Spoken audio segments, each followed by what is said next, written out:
कानून की दुनिया में धारा, सेक्शन और अनुच्छेद, आर्टिकल दो अलग अलग शब्द हैं जिनका प्रयोग विभिन्न प्रकार के कानूनी दस्तावेजों में किया जाता है। इनके बीच मुख्य अंतर को समझना महत्वपूर्ण है। 1. अनुच्छेद, आर्टिकल। प्रयोग। अनुच्छेद शब्द का प्रयोग संविधान, कॉन्स्टिट्यूशन के संदर्भ में किया जाता है।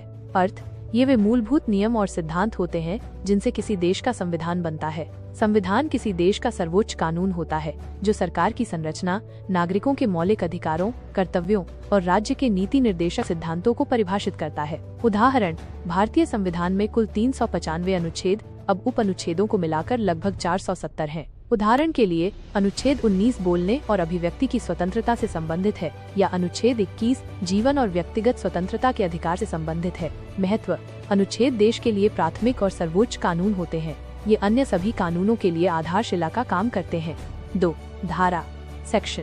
प्रयोग। धारा शब्द का प्रयोग कानूनों, एक्ट्स या अधिनियमों, स्टैट्यूट्स, जैसे कि भारतीय दंड संहिता (IPC), दंड प्रक्रिया संहिता (CRPC), भारतीय साक्ष्य अधिनियम आदि में किया जाता है। अर्थ, ये किसी विशेष कानून के भीतर के विशिष्ट प्रावधान होते हैं जो किसी विशेष विषय, अपराध, दंड, प्रक्रिया या नियम को परिभाषित करते हैं। ये कानून संसद या राज्य विधानसभाओं द्वारा पारित किए जाते हैं। उदाहरण, भारतीय दंड संहिता (IPC) में धाराएं होती हैं। उदाहरण के लिए, धारा 302 हत्या के लिए दंड से संबंधित है, या धारा 376 बलात्कार के लिए दंड से संबंधित है। महत्व।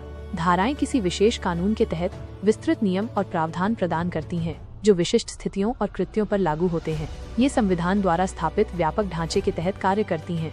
मुख्य अंतर सारांश में विशेषता, अनुच्छेद, आर्टिकल, धारा, सेक्शन। प्रयोग का क्षेत्र, संविधान कॉन्स्टिट्यूशन में, अधिनियमों, कानूनों, एक्ट, स्टैट्यूट्स में जैसे IPC, CRPC।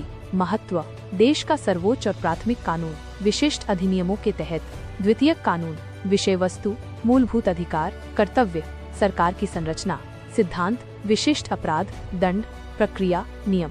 उदाहरण, भारतीय संविधान के अनुच्छेद 19, 21, 32 आदि, IPC की धारा 302, 376, 420 आदि। संक्षेप में, अनुच्छेद संविधान का हिस्सा होते हैं जबकि धाराएं विभिन्न कानूनों का हिस्सा होती हैं। संविधान सर्वोच्च है और अन्य सभी कानून जिनमें धाराएं होती हैं संविधान के प्रावधानों के अनुरूप होने चाहिए।